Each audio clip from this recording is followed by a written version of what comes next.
Hello, welcome to White Birch Tarot and Astrology, except this is poetry night and maybe something funny, if I can do it without dying laughing, like I did last time. I'm all croaky, of course. I just posted a card reading about Venus conjunct Pluto, and I'm finding this energy to be very intense, and I just feel like doing this. So if you want to listen, these are just some old poems I found. I'm cleaning up stuff, trying to get ready to move, not imminently, but I will. And I just found old stuff, and I thought, I don't know. I just felt like it. So these don't even have titles or anything. Apparently, I used to just sit around and write stuff all the time, and I wish I still did that. I need to do that more. So, this has untitled. In fact, none of these have titles. I was just babbling. So we'll just call it babbling. I don't know. And then stay for the end. It's going to be funny. Okay. This does have a title, actually. It's called Winter is My Favorite Season. I love autumn because it tells you winter is coming. Winter is my favorite because everything looks dead, but it isn't. The trees look dead, but there's a secret sleeping in the heart of each one. In the center of the earth, a bright jewel glows. You can only see it with your eyes closed. The jewel is cold and hot at the same time. Sometimes it glows a deep dark red like blood, and sometimes it flashes a brilliant white like new bones. It doesn't really go anywhere. Okay. Perhaps that's why I never turned it into an actual poem. I don't know. I'm just, whatever. This doesn't have a title either, so I don't know what it is. I remember when I wrote, I remember the night, though. Tonight, coming out of a Chinese restaurant, I heard the squawking of geese high above me. I looked up, but knowing it was dark and cloudy, I did not expect to see them. A mist hung low over the city, lit from below by street lights. Then I saw them, a long, thin chevron flying over my head. The line was steady, the edges forming and reforming as a few birds now and again changed places. I became oblivious to the sounds around me, to the cars whipping past on the highway, to the laughter of the drunken couple getting into their car beside me. All I heard was the calling, high, plaintive, and mournful in the fog. The chevron disappeared into the clouds, and I was left with the feeling that we had paved over the truth with asphalt, and the geese were fleeing for their lives. I know that feeling. It's called Trump's America. We won't go there. And I don't even know what this is. Can I even read this? I remember it's funny. I remember exactly like where I was when I wrote these poems, like where I was walking and stuff. This has no title either. A green and silver country, tall mountains guard the sea. The poles are strung from hill to hill, and the wires hum like lightning. The lamps come on at dusk. Windows blink like sleepy eyes. From out of a house comes a woman. She steps outside and begins to water her garden. The hose turns to a snake in her hands. She does not look up. She does not see the clouds. She does not know enough to be afraid. I don't know if you heard that or not, but just before I said she does not look up, something hit the roof or something and made me look up. I wasn't going to read this one, but I will just because it's silly. And it's not spring, but this is bad. Do you love graveyards? Because I do. I've always had a thing for cemeteries. I haven't been in one in ages. I need to find one. I have some pictures. Okay, never mind. Get off track here. Mercury in Aquarius. Anyway, this is called Waltzing in a Graveyard on a Night in Spring. This is very old. You asked me to go out with you. I said I would. You asked me what I'd like to do. I whispered in your ear.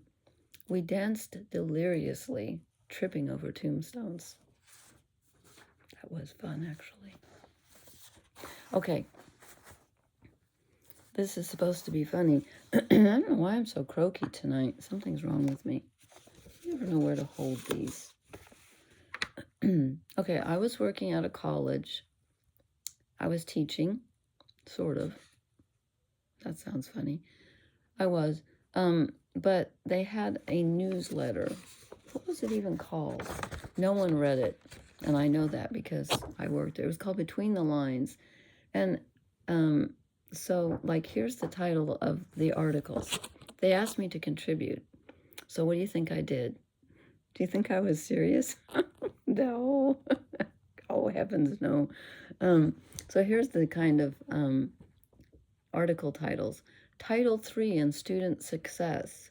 Kaufman Entrepreneurial Library. Library cards. Academic Computer Lab gets new equipment. Sorry, I don't mean to make fun of it, but Gateway Enhancement Curriculum. Now, would you read that? Because I worked there. I did not read that. So I thought, what can I do? So I wrote this article called Academic Advice Through the Zodiac. Yeah. I think it's kind of funny, actually. I don't know where to hold this. It's always, okay. Trying to look up. I'll hold it up here. No, that's silly. I'll hold it over here. See that it's in the camera way. But I'm left-handed. Okay. Academic Advice Through the Zodiac. And I'll try not to laugh. It's not that funny. Okay, I'm my own best audience. Let me move this around so I can. Okay, I just wrote a thing for each sign. Aries, as a teacher. Aries, yes, you must finish your assignments. I know you get bored with your projects as soon as you begin them, but your instructors cannot give you credit for what you accomplish in your head. They need to see it on paper. Also, stop bossing your study group around or you may find yourself studying solo. Is that fair to Aries? Actually, I don't feel that way anymore. I'd say they're more independent. Taurus, they're actually bossier. No offense, not always. I know you feel that you should somehow be able to make money by selling your old term papers, but it's just not ethical. Just this once, learn for the sake of learning and forget about the profit margin. By the way, your pale pink paper with lavender ink is a nice touch. Okay, that's not bad.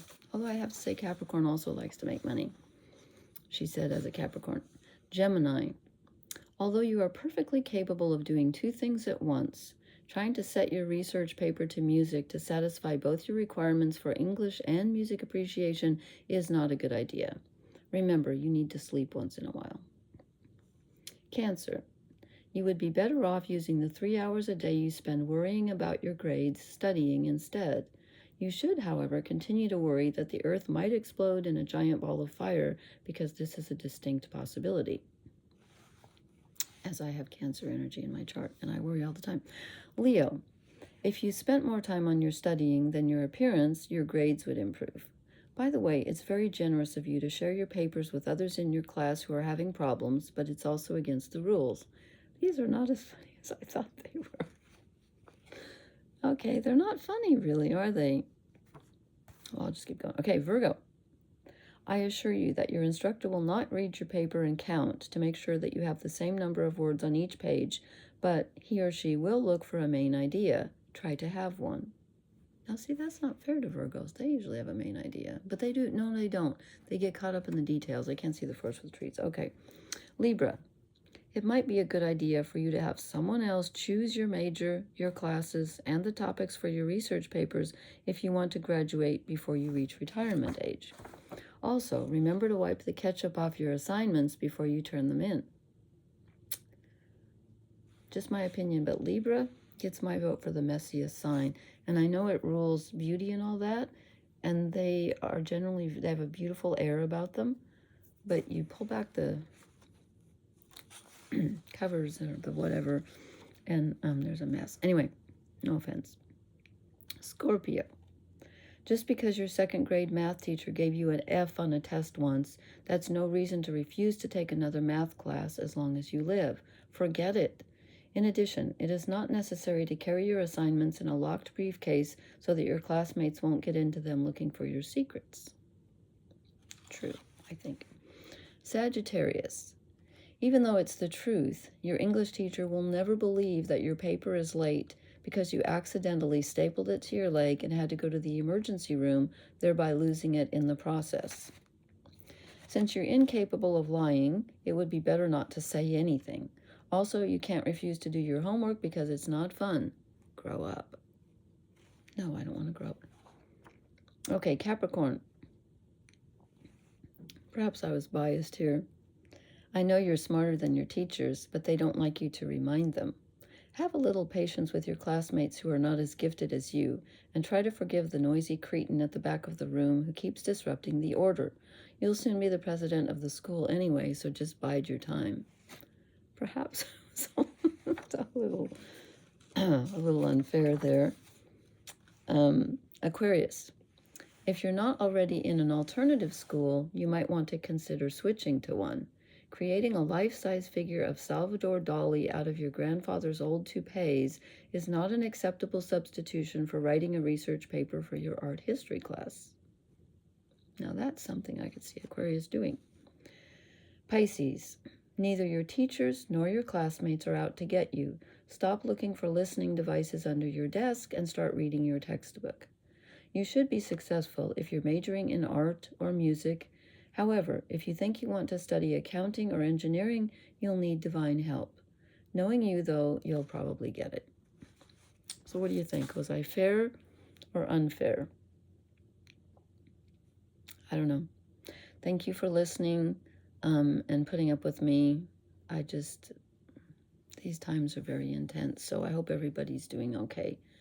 Take care of yourself. Thank you for listening. Please hit the like, share, and subscribe buttons. Leave me a comment if you feel like it, and I'll talk to you later. Good night.